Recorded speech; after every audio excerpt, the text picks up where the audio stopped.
Hello guys, welcome back again. Dito lang yan sa channel natin kay Trend Coins. Kayo mga ka-Trend Coins, i-review natin itong si Pi Network. Itong Pi Network guys ay malapit na yung pagtatapos ng KYC nila. Ang kailangan nyo dito ay may KYC yung account nyo bago man matapos itong taon. Kasi nga ito yung last na KYC itong December 2024. Ngayon, kailangan nyo talagang mag-KYC ito guys. Sa mga nag-submit na ng ID nila sa pag-KYC, ay antayin nyo na lang yan guys na may validate.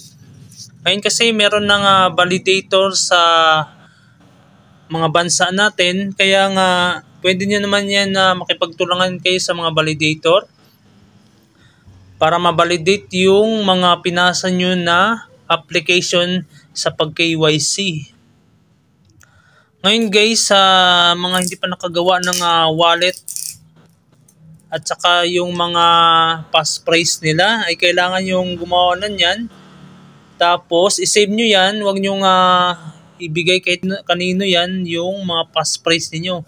Kasi nga yan yung pinakasusi nyo sa pagbukas ninyo ng wallet nyo dito sa Pi Network.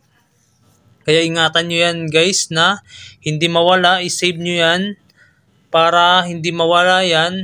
Ilagay nyo sa notebook, isulat nyo yan para kung sakaling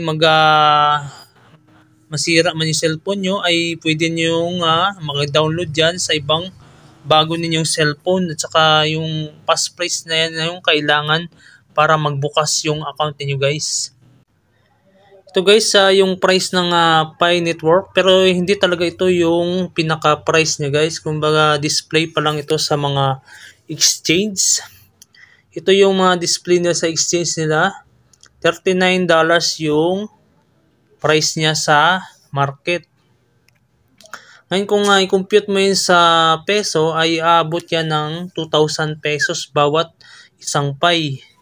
Pero ngayon guys, yung talagang price sa P2P, yung price niya ay 36 pesos hanggang 40 sa pinakamataas guys na price ng P2P.